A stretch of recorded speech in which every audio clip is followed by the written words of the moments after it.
আসলাম নিশানা ঠিক করে ছাইরা দিলে গায়ে লাগবে, মইরা যাবে, দইরা বাড়িতে নিয়ে যাবে।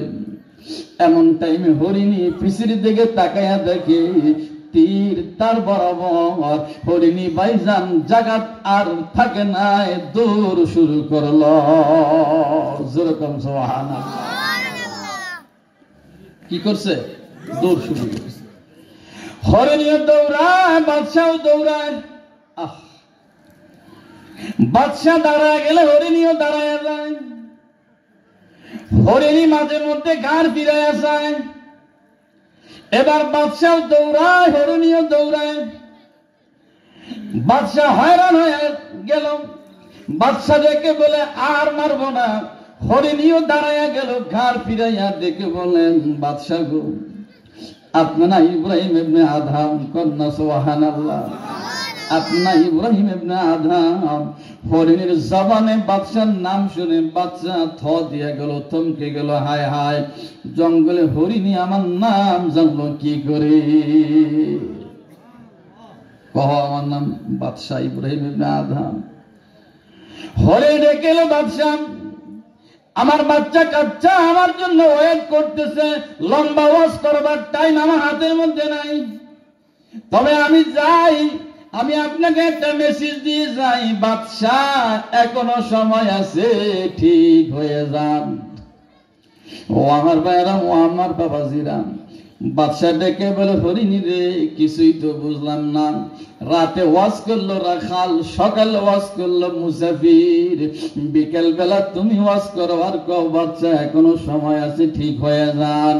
হরিণী ডেকে বলে বাদশাহ আপনার হাতের মধ্যে তীর আর ধনুক টান দিয়া পথ পজিশনে নিয়ে আসছেন, ছাইরা দিলে আমার গায়ে লাগবে, মরিয়া যাব, ধরিয়া বাড়ির মধ্যে নিয়ে যাবেন।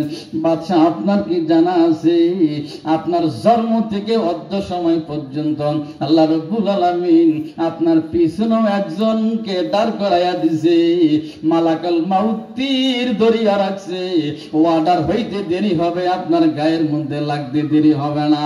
আপনি যেমন আমাকে পাইলে ধরিয়া নিয়ে যাবেন, মালাকুল মাউত আপনার পিছনে রেডি হয়ে আছে, ওয়ার্ডার হইতে দেরি হবে, ধরতে দেরি করবে না।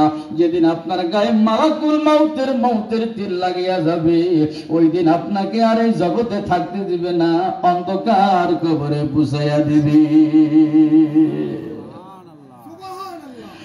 বাদশাহ ডেকে বলে হায় হায়, কি আশ্চর্য কথা, কি আশ্চর্য ব্যাপার। বাদশাহ তীর ধনুক ফালায়া সুন্দর করে শাহী মহলের মধ্যে এসে কয়, ও শাহী দরবার লোকেরা, তোমরা আমার সামনে আসুন। শাহী দরবারের সমস্ত লোকেরা ওনার সামনে হাজির হলেন।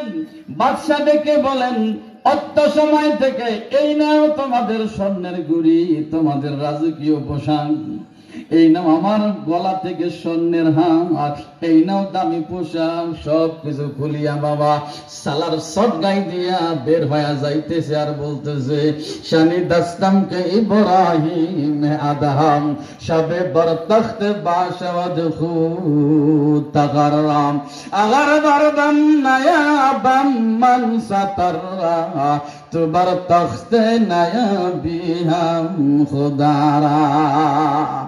ও মহলের লোকেরা শোনো, আমি তোমাদের রাজ্যকে তোমাদের হাতে দিয়ে দিলাম। আমার ছোট্ট ছোট্ট সন্তানরা যখন বড় হবে, তাদের হাতে রাজ্যের জিম্মাদারি দিয়ে দিও। আমি এমন একটা রাজ্যের সন্তানে বের হয়ে গেলাম, যে রাজ্য ইসরাফিলের সিংহার ফুৎকারে কোনোদিনও ধ্বংস হবে না। যেরকম সুবহানাল্লাহ, আর যেরকম সুবহানাল্লাহ। কয় ওয়াজ? আরে কথা কয় না, কয় ওয়াজ? 3 ওয়াজে বাদশাহ ইব্রাহিম ইবনে আদহাম আউলিয়াদের মধ্যে 1 নম্বর আউলিয়া। কোন সুবহানাল্লাহ। ভাইজান যাওয়া লাগবে কি লাগবে না? জোরে কোন, যাওয়া লাগবে কি লাগবে না? থাকতে আসছি। ও আমার ভাইরা, ও আমার বাবাজিরা, আমরা নবী পাইলাম না, রাসূল পাইলাম না, আমাদেরকে দিনের রাস্তার উপরে কে রাখলেন? আজ সকালে সম্ভবত, না জানি গত কল্ল রাতে আলোচনা হইতেছে, হুজুর এত ওয়াজ মাহফিল সমাজে হয়, এরপরও মানুষের পরিবর্তন নাই।